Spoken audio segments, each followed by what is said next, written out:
Welcome back, everybody. Thanks for stopping by. I figured since it's a new year and I gained pretty much more than double my last year's subscriber base, I figured I would take the time to just give a first-person view of the layout. In the past, I've done a camera car, um, tour of the layout, and I've shown other bits and pieces of the layout here and there, but I don't think I've ever actually shown the layout in its entirety, so I figured today I'd just take a moment and tell you where I came from and where I might be going and what my plans are and all that good stuff. So, where you're looking right now is actually where my first layout was back in the mid 90s when I was a kid. I had my dad build this table for me when I was about 10 or so, and basically this table has always been in this position in my basement in one form or another for a layout. Probably around, I want to say, the early 2000s. I kind of gave up on model railroading for a little while, just didn't really have any other friends that were into it, and DC wasn't really that thrilling for me because I really couldn't do what I wanted to do with it. So I packed it up and didn't get back into it until about 5 or 6 years ago. And I basically set up this table with this is a 4x8. I set it up with a loop of some old track I had, and I also had two other tables, another 4x8 and I'm going to guess 4x5 or maybe 4x4, I'm not sure. But the two 4x8s were in an L configuration, and then the other 4x4 was kind of off to the side, and that's just what had the town. It didn't have any actually trains on it or anything like that. Um, so when I several years ago when I got back into it, I was DC just because that was what I had, but I knew that DCC was what I wanted to do. So um, from there on out, basically I only bought DCC or I converted stuff with decoders. So enough of the introduction, we'll pan around the layout here. Like I said, this was the original 4x8 that I had, and it kind of shows by this curve that's right here. It goes around, the table stopped here, and then that was just part of the loop. And then obviously it went to this side here. Now, originally when I had my layout, even though this was a table and the other table 4x8 I had was on sawhorses, they are the same height, but the table with the sawhorses was a loop, and this was more of like of a point to point, just a couple of spur tracks and whatever, because that was basically all I could manage as a kid. So I kind of basically what I did is I didn't really come up with a track plan or anything like that. I just wanted to lay down track how it flowed naturally and hope that I could maybe make something out of it. I probably had 3 or 4 Bachmann train sets worth of track laying around, plus all kinds of other junk brass track and other non-nickel silver track that people throw away. I actually like to use that stuff for track planning, and I do sometimes use a piece, like if I have a certain switch that's like a number 8, but it's only in brass, I'll use it until I can find a better one, and you'll see that as we get later down in the layout. So this is basically the side of the layout that got restarted the most, and came around here, and basically it just kind of pinches. Right here is the pinch point, and then I wanted to have room for an intermodal yard and just another little yard over here. I didn't know what to do for backdrops, and as you can tell, this backdrop is starting to fail pretty badly. I just wanted to cover up the red wall and the other whatever you want to call this over here, the paint deterioration. Like I said, this layout wasn't intended to be something that would end up in Model Railroader. I just wanted to get my feet wet in the hobby again, and I wanted to try different things. You can tell there's static grass in the middle here, and there's ground foam here in the foreground, as well as with over here. This is all going to get changed to static grass probably in the future. But I tried to get a city kind of towny scene in the background. Here is going to be like a street running kind of thing. You can see the sidewalk pieces there.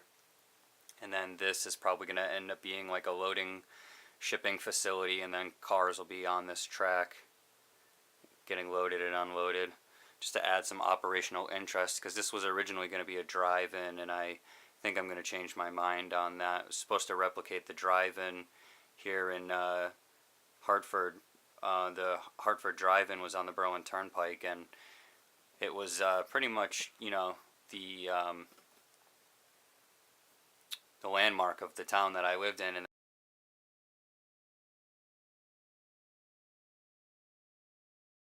then they knocked it down and built apartments there instead. So I just wanted to pay it a little respect, but it was harder than I thought, and it doesn't really fit. So come around this way here. The direction of traffic is going to be around here in the back, and then this table here actually used to be up against the wall here, so it would be a 4x8 and then a 4x8 and an L. And I knew when I set it back up that that wasn't going to work, so I had basically a U shape, which you can see here is the other original come around, or the dog bone end, I guess. So then it would come back around here, around the front, around here. I had a little passenger station right here, which is probably, you know, this is one I had from a kid. I'm hopefully going to find a way better platform than that. But a lot of things just hold places for ideas. They're not set in stone. Probably changed the setup of this town alone probably 15 or 20 times. And over here, I'm planning on putting a transfer table. I don't really want a roundhouse. I'm not really too keen on that idea. But I've been looking for a transfer table to maybe put in here and maybe have a car servicing facility or something in that nature. But here you can see we have the engine shed here and a storage track. This is my RCA vinyl plant. This is going to be probably I'm going to get styrene and refascia this whole kit. It's like a kid's toy of girders and beams you put together. I'm going to move on with that hopefully in the next couple months or whatever, figure out what I want to do. So this U is the whole the base of the layout. And what happened was from here I made room to expand. There's my dirty workbench right there. Needed a lot of room to expand. Oops. So what I did was I made this extra section here, and it kind of stopped about here because of the closet door. I had to make a fold down. Had to make a fold down here, and it actually was truncated, and then that was just my storage track for trains that were going out in the loop. And one day, an old job I had, I got a piece of scrap plywood and was able to actually make this other area here, and so I was able to make the yard longer and have more storage and opportunity for scenery and stuff. And this is actually my first attempt at static grass, and I'm relatively pleased with it. Like I said, this layout is just basically a giant experiment. So hopefully wherever I end up in the future, I can start making a layout. I'm probably going to make modular sections at a time, and then, you know, be able to configure them or whatever. I don't know. That's the future. Little side caveat here. the door actually kind of wonked into the table here, and I happened to come across this building that had the back of it cut out. So when you open the door into the layout, there's a pocket for the doorknob, because when you look at it from this side, it was supposed to be a kind of like a view block, and I was going to have the industry here, and I didn't really intend to have a bridge come in here, because that was the entrance to the train room right here. So I didn't have this switch originally here. It was just all spur. And so while this was going on, this was starting to take place, and all of this row of shelves here all eventually got put in, and again it became more of a storage track for my trains for the loop, my original loop, and obviously it ended up getting spurred off of from there. Also, I'll note that this was originally just 2-track, this track here and then this track in the background, which is obviously the opposite direction, but it got split. I realized I had enough room to split this track into 2 tracks, and then this track into 2 tracks as well, and this is also the interchange track for my yard, which we'll get to in a minute here.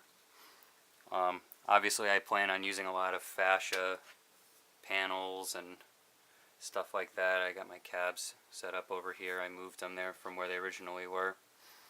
But so this basically was the gateway to the rest of the layout, having this here. And this water section, triangle piece, actually wasn't originally part of the plan, but because the bridge here crossed over an empty space, I thought it would be a layout design element, or whatever you want to call it, into the whole thing. So obviously it was just a thought put in place. It's not finished or anything, just like anything else on the layout. It's just ideas right now. Also, another thing I'll mention too is that I had a little shrinkage with my foam here. I don't know if it's because of the paper mache I used to make these rocks or whatever, or excuse me, I used the Woodland Scenics plaster cloth, but I don't know what I'm going to do with this right now. Just like I said, it was an experiment. So moving back down over here is where, here's the yard throat for the interchange track right here, and then basically the whole thing that makes this yard over here even possible is this curved turnout, which you can't see. So I got one of these in here, and that allows me to have a tight radius turn to get to the rest of this track that I have here. Now this yard is not something that I think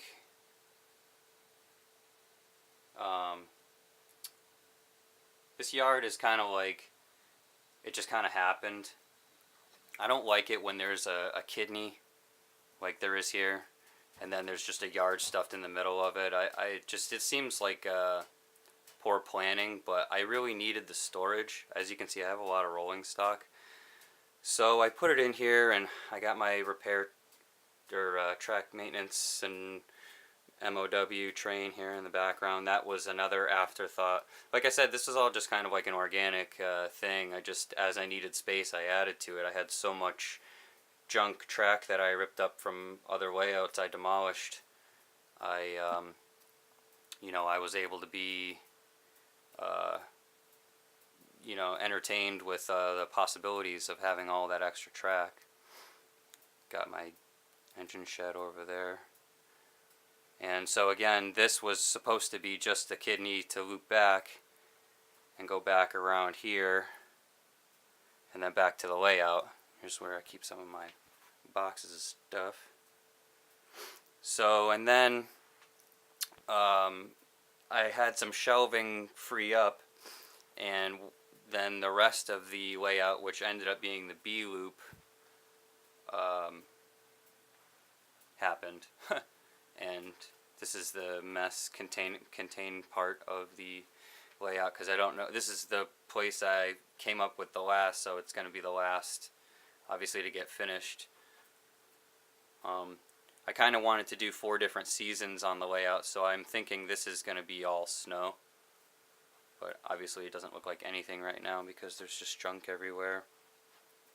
But that'll bring us back to the bridge that I put in here.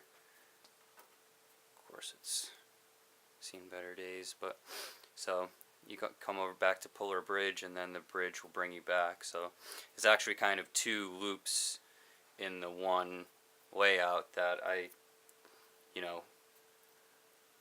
just ended up kind of organically happening.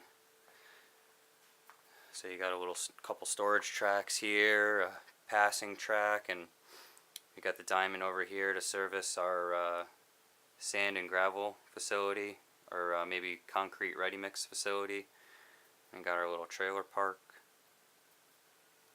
Another just a scenery experiment that I've been just trying to see if ground foam is even kind of usable. I don't like how clumpy it looks, so this may all end up as static grass too, who knows.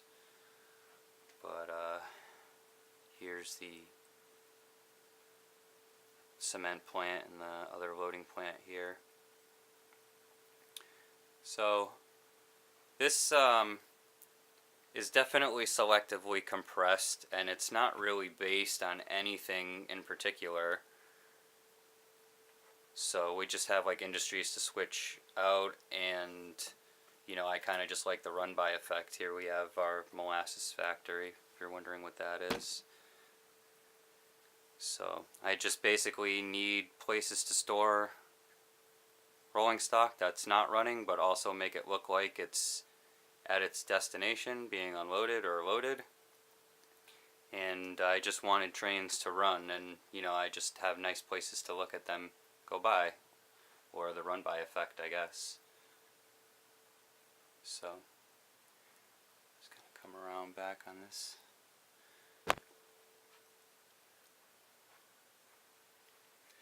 Also, the lighting, I obviously hadn't planned, so I kind of just winging it right now, but I do intend to have better lighting.